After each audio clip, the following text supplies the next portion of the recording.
How to stay motivated all the time. हमेशा motivate कैसे रहें। आप चाहे कितने ही मोटिवेशनल वीडियोस देख लेना, चाहे कितनी भी सक्सेस स्टोरी सुन लेना, लेकिन कोई भी वीडियो, कोई भी स्टोरी आपको 3-4 दिन से ज्यादा मोटिवेटेड नहीं रख सकती।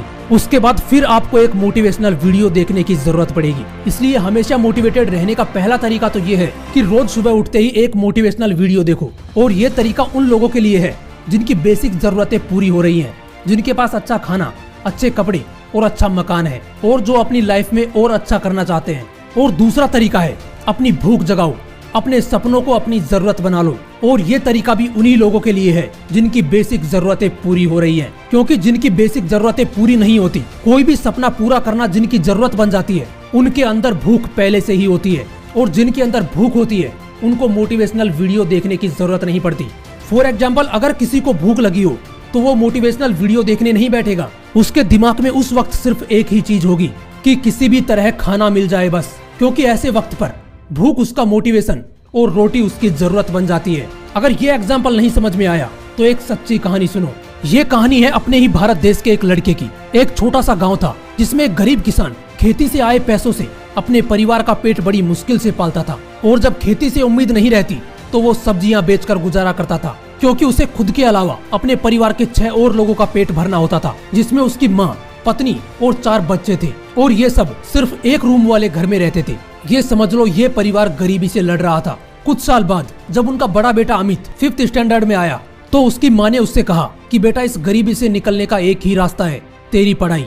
अगर तूने अच्छे से पढ़ाई की तो हम इस गरीबी से निकल सकते हैं, नहीं तो दूसरा कोई रास्ता नहीं है इस गरीबी से निकलने का। उस वक्त अमित अपनी माँ का दुख अच्छे से महसूस कर सकता था। वो लाइनें उसके दिमाग में छप चुकी थी। उसने ठान लिया कि अब कुछ करके जरूर दिखाना है, अपने परिवार को गरीबी से जरूर निकालना है। वो उस गरीबी के माहौल में भी अच्छे से पढ़ाई करता रहा। थोड़ा बड़ा हुआ तो गांव में हायर सेकेंडरी स्कूल नहीं होने की वजह से उसे पढ़ने के लिए बाहर जाना पड़ता था। जैसे जैसे ये बड़े हो रहे थे, खर्चे बढ़ते जा रहे थे, इनके परिवार की हालत और बिगड़ती जा रही थी। तभी अमित के छोटे भाई ने, जो 8th स्टैंडर्ड में था, उसने अपने पेरेंट्स से कहा कि वो दिल्ली जाकर कुछ काम करना चाहता है। लेकिन तब वो बहुत छोटा था, इसलिए उसके पेरेंट्स ने उसे बाहर जाने से मना कर दिया। वो डिप्रेशन में जाने लगा। उसका भी इलाज चला, जिससे खर्चा और बढ़ गया। और कुछ दिनों बाद इस गरीबी से छुटकारा पाने के लिए उसने सुसाइड कर लिया। गरीबी की वजह से अमित अपना भाई खो चुका था। वो जानता था कि ये सब गरीबी की वजह से हो रहा है, लेकिन अमित ने हार नहीं मानी। उसने अपने आंसू पोंछे और ठान लिया कि मुझे किसी भी तरह IIT में एडमिशन लेना है। उसने पढ़ाई में अपनी जी जान लगा दी और 10th स्टैंडर्ड में अच्छा स्कोर किया।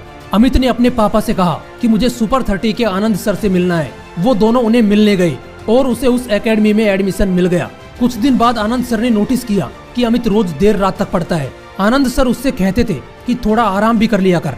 एक दिन अमित ने अपनी स्टोरी शेयर करते हुए कहा कि जब मैं आराम करने की सोचता हूँ तो मुझे मेरा भाई याद आता है, जिसे मैंने इस गरीबी की वजह से खो दिया। मुझे मेरे माँ और पापा की गरीबी याद आती है, जो मुझे आराम नहीं करने देती। IIT में जाना मेरा सपना नहीं है सर, ये मेरी जरूरत है। मुझे किसी भी तरह IIT में जाना है, चाहे कितनी भी मेहनत करनी पड़े। दोस्तों, अमित ने पढ़ाई में दिन रात एक कर दिए और IIT में जाने का उसका सपना, जो उसकी जरूरत बन चुकी थी, उसे उसने पूरा किया। दोस्तों, जिस चीज को पाने की आपके अंदर भूख होगी ना, जिसे पाना आपकी जरूरत बन जाएगी, उसके लिए आपको किसी मोटिवेशन की जरूरत नहीं पड़ेगी। इसलिए जो भी सपना देखो उसे अपनी जरूरत बना लो। आपको एक बारी लगना चाहिए कि आपकी जिंदगी का मकसद सिर्फ वही है। हमेशा मोटिवेट रहने का यही एक तरीका है। या फिर रोज मोटिवेशनल वीडियो से अपने अंदर आग लगाओ। और हाँ, बहाने मारना छोड़ दो यार। कुछ लोग तो ऐसे बहाने मारते हैं कि वीडियो देखने के तुरंत बाद ही वो खुद का मोटिवेशन खत्म कर लेते हैं। जैसे ये कुछ पुरानी वीडियोस के कमेंट पढ़ो। इस भाई साहब ने लिखा है कि अगले के पास पैसा और सपोर्ट था, इसलिए वो कम उम्र में कामयाब हो गया।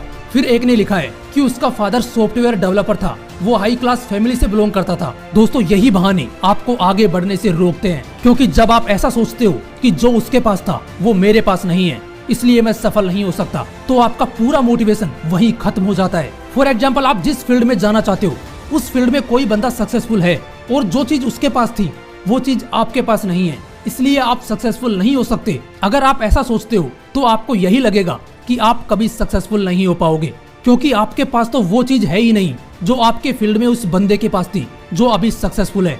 इसलिए ऐसे बहाने मारना छोड़ दो। अगर ऐसे बहाने दोबारा दिमाग में आए तो बॉलीवुड स्टार नवाजुद्दीन सिद्दीकी की बायोग्राफी पढ़ लेना, क्योंकि जब उसने पहली बार मुंबई में कदम रखा था तो अपने टैलेंट के सिवाय उसके पास कुछ भी नहीं था। इसलिए फिर बोलूंगा, बहाने मारना बंद करो क्योंकि जैसा आप सोचते हो वैसा ही बन जा। जय हिंद, वंदे मातरम।